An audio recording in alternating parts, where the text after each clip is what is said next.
If you're quiet in groups, people probably assume something about you.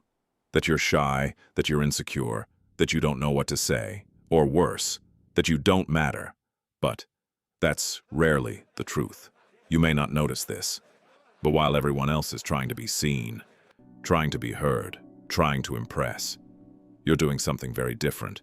You're observing, you're scanning the room.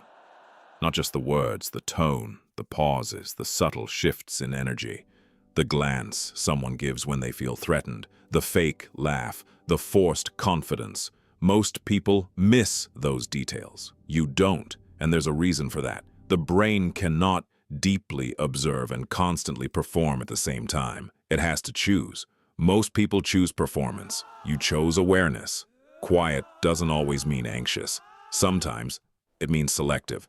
You don't speak just to fill silence. You don't jump into conversations just to exist in them. You don't compete for space. You evaluate it, you measure it, you decide if it deserves your energy.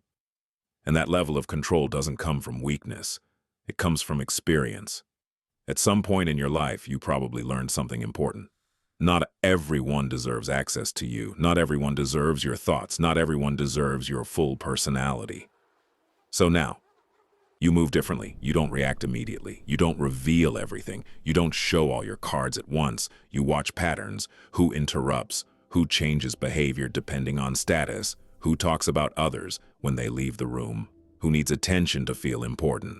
And once you start seeing patterns, you can't unsee them. That's when something shifts. You stop being impressed by volume. You stop confusing loudness with leadership. You stop mistaking charisma for competence, because real strength is controlled. And control's quiet. So if you're quiet in groups, it doesn't mean you're socially weak. It means you're socially aware. It means you don't speak unless it adds value. And in a world addicted to noise, that makes you rare. If this feels familiar, comment "observer" and subscribe, because most people won't explain your mind like this.